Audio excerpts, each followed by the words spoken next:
प्रथम आम जानवा जातीय शिक्षानीति कौन सरकार द्वारा आम देश भारत में शिक्षा व्यवस्था किभली भाव चलो से आसवा नियम और योजना गुड़िक हूँ जातीय शिक्षानीति। आम जानवा जातीय शिक्षानीति 2020 कौन 2020 मसीह भारत सरकार शिक्षा को शिक्षा व्यवस्था किभली भाव चलो से एक नूतन नियम प्रणयन करते। नियम मूल लक्ष्य था आम वर्तमान शिक्षा को अधिक गुणस्तरीय आधुनिक और छात्रकेन्द्रिक करवा। शिक्षा पद्धतिर मूल लक्ष्य गुड़िक 10+2 जो प्रणाली थी से चेंज कर 5+3+3+4 करवा। मातृभाषा शिक्षादान को गुरुत्व देवा, दक्षतामूलक शिक्षा पर गुरुत्व देवा और उच्च शिक्षा स्तर में अनेक विकल्प रखा। तो ये शिक्षानीति हूँ बहुत भल नहीं पारे कि वर्तमान शिक्षा व्यवस्था सकारात्मक परिवर्तन आणव से मन अनेक सन्देह रही। प्रथम कथा आज आम देश अनेक अंचल विद्यालय गुड़िक पर्याप्त माने ठीक भाव में क्लासरूम गुड़िक ना एठार पक्का घर व्यवस्था ना आजबेस्ट घर रही वर्षा हेल्ले पानी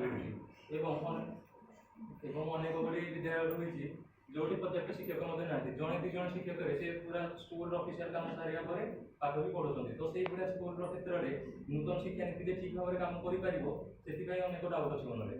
द्वितीयतः ये शिक्षानीति आधुनिक शिक्षा पर अनेक गुरुत्व दी जाए किंतु सरकार यहाँ भूली गले आम प्राइमरी लेवल जो शिक्षार्थी मैंने आसुँच से परिमाण मोबाइल कि कंप्यूटर सुविधा ना कि जहाँ पाखे मोबाइल सुविधा अच्छी भी इंटरनेट सुविधा न थी पारे किंतु आम घरे फाइनेंशियल कंडीशन भी सुदृढ़ अच्छी कि ना से मोबाइल इंटरनेट सुविधा जोगे पारे से सरकार को ध्यान देवार था।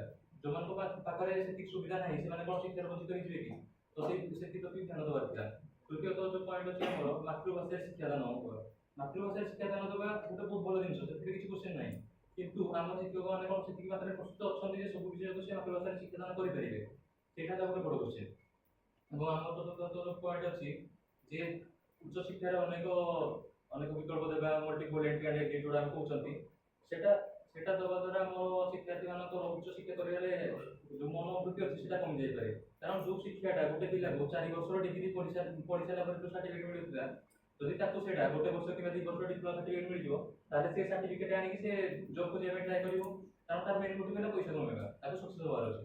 तो से जदि पटे लगे आम उच्च शिक्षार जो गुण मान अच्छी से बहुत मात्रा हासिल कर।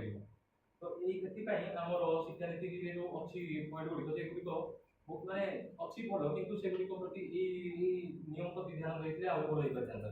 मोर कहला शिक्षानीति कागज मन देवा बहुत सहज कि रियली प्राक्टिकल फील्ड आप्लिकेबल करवा सहज से नुहे बहुत कष्टर कथा होता है।